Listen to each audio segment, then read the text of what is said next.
I'm not in this. We're joined down by the U.S. delegation that just wrapped up their meetings with the Russians. Are you walking away with this with any agreements for any follow-on conversations?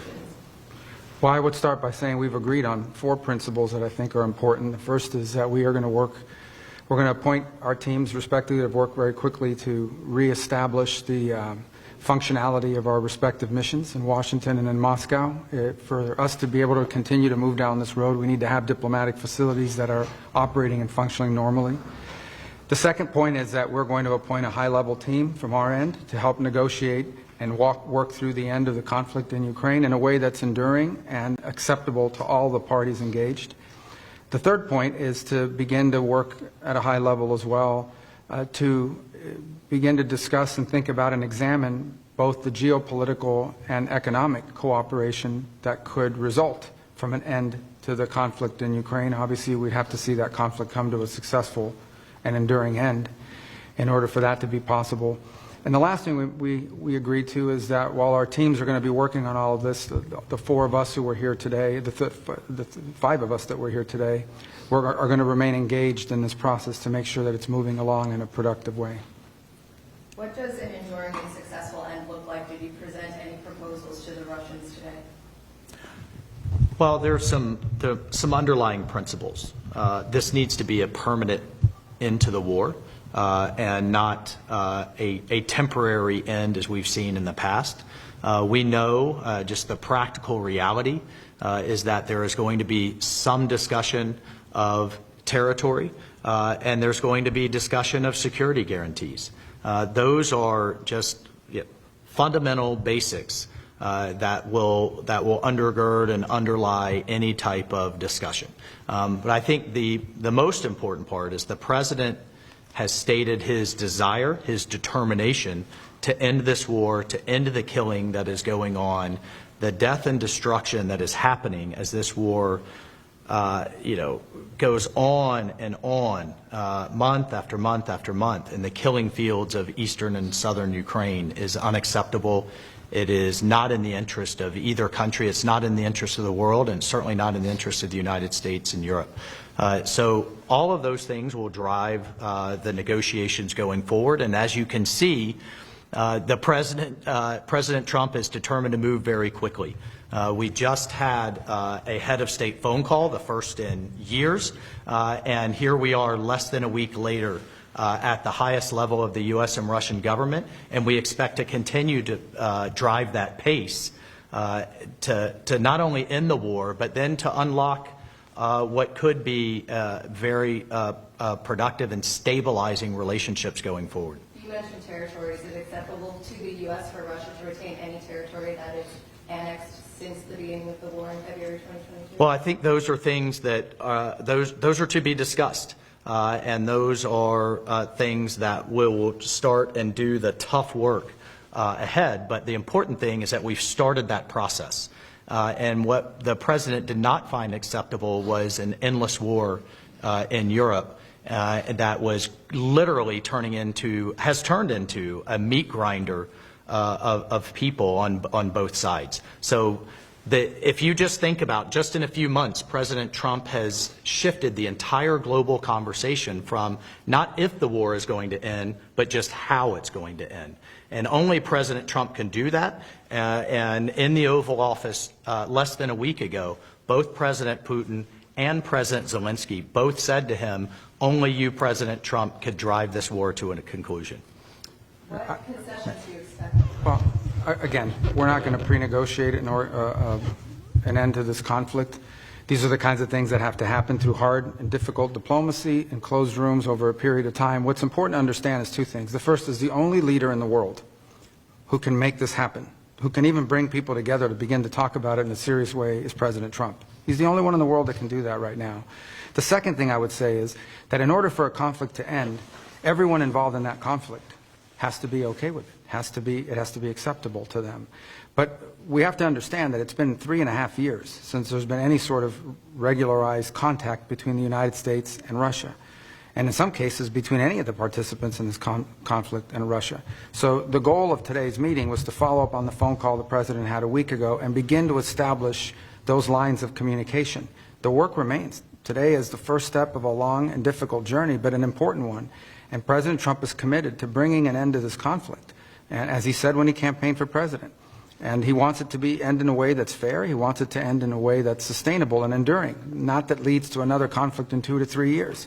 That's not going to be easy to achieve, but he's the only one in the world that can begin that process. Donald Trump is the only leader in the world that could initiate that process, and today was the first step in that process. Is sanctions relief going to be involved in any of this normalizing or trying to more level set the relationship between the U.S. and Russia? Did the Russians bring up sanctions relief in the meeting today? Well, sanctions are all the result of this conflict. There are sanctions that were imposed as a result of this conflict. And so I would say to you that in order to bring an end to any conflict, there has to be concessions made by all sides. We're not going to predetermine what those are. We're certainly not going to negotiate this today or in a press conference for that matter. But, and there are other parties that have sanctions. The European Union is going to have to be at the table at some point because they have sanctions as well that have been imposed. So, but I guess the point here is the goal is, and we agreed on what the goal is to bring an end to this conflict in a way that's fair, enduring, sustainable, and acceptable to all parties involved. What that looks like, well, that's what the ongoing engagement is going to be all about.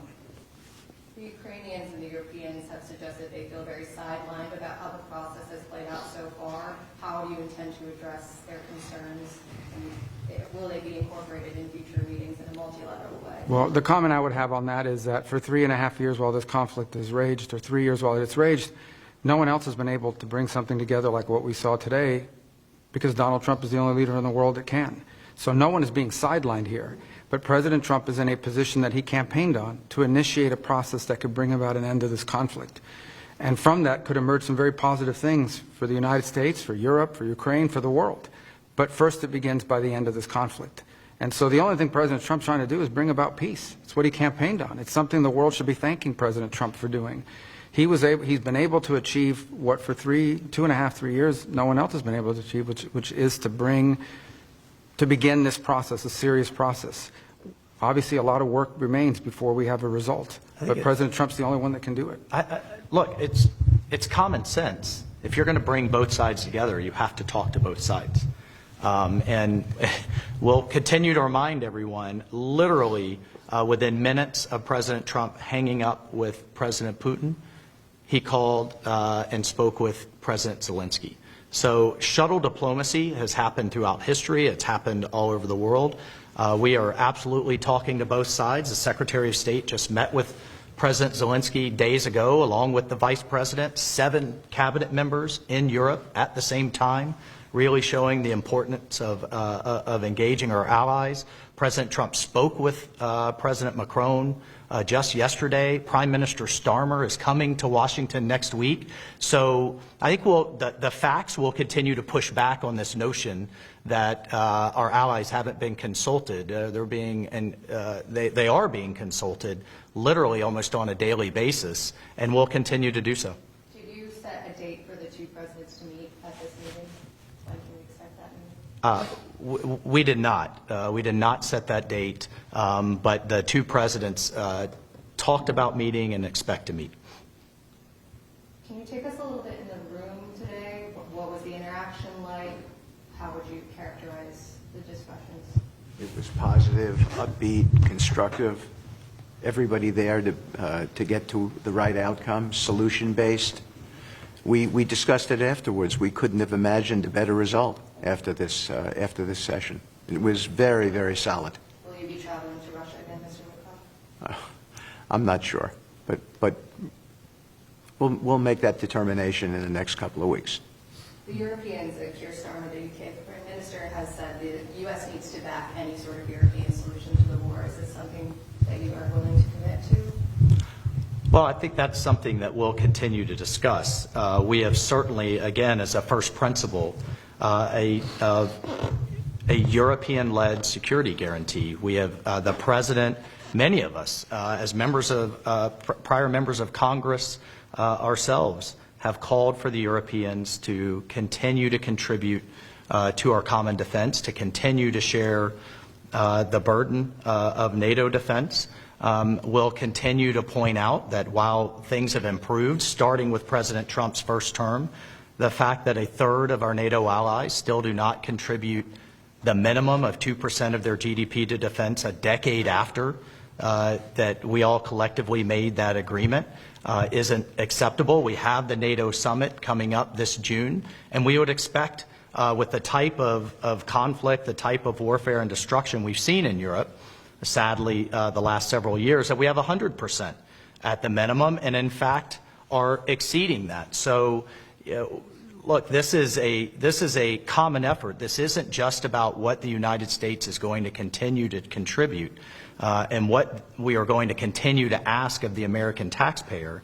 We all have to make those tough decisions. We all have to contribute to our common defense, and we expect that this to be a two-way street for our European allies. And the fact that both the United Kingdom, France, and others are talking about contributing more forcefully to Ukraine's security, we think is a good thing.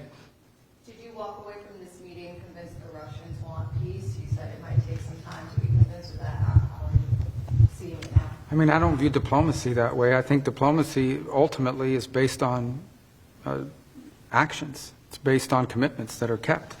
So I think I came away today convinced that they are willing to begin to engage in a serious process to determine how and how quickly and through what mechanism can an end be brought to this war.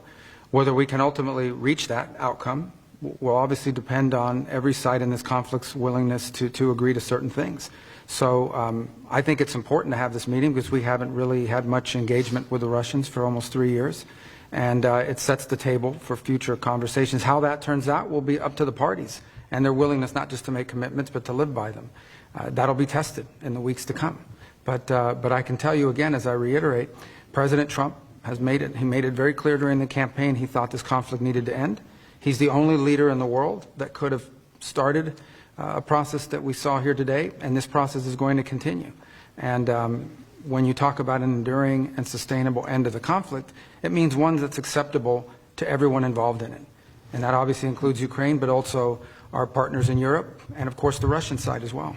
Sorry, I didn't mean to jump in there, but I just wanted to also take a moment, I think on behalf of all of us and the President, to thank our partners in Saudi Arabia, to thank our hosts for bringing this together, and particularly the Crown Prince Mohammed bin Salman and his team.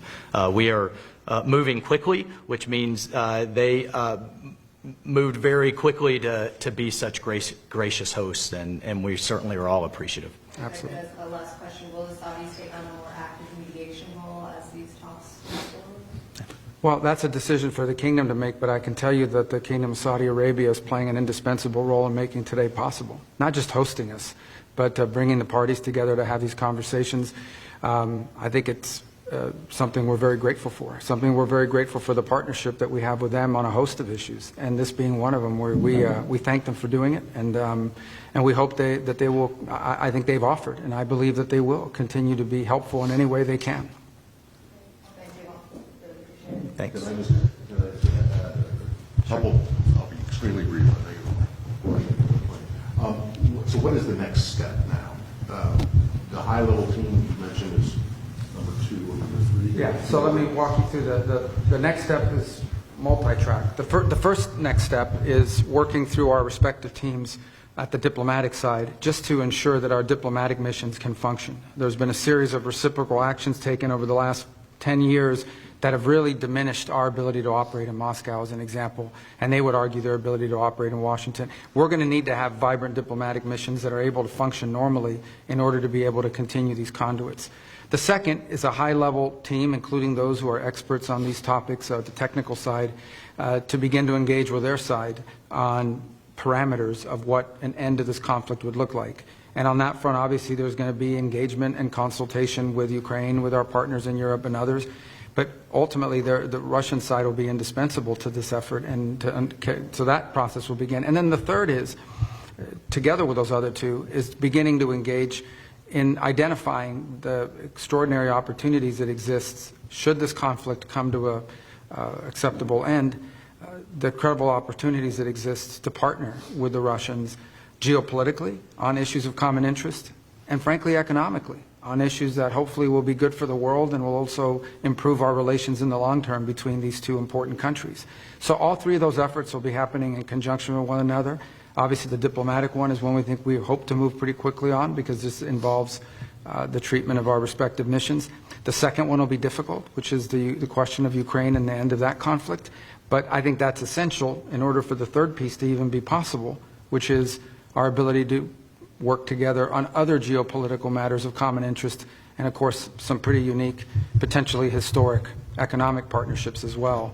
The key that unlocks the door for those opportunities, however, is the end to this conflict. But Brett, in terms of when does the high-level team meet? Has there been any date? There's no date set, but as President Trump is, as you've seen over the last 4 weeks, not patient in terms of getting action. He drives hard, he wants to get things done. He's been wanting to do this, and he's moving very quickly to fulfill the promises he made to the American people when they elected him as our president. Okay, and then in terms of number one, in the restoration of the diplomatic missions, you'll remember that the first big tit of the tit for tats was after the Skripal poisoning, and the U.S. under one of your predecessors, Mr. Tillerson, expelled a lot of Russian diplomats, to which they responded.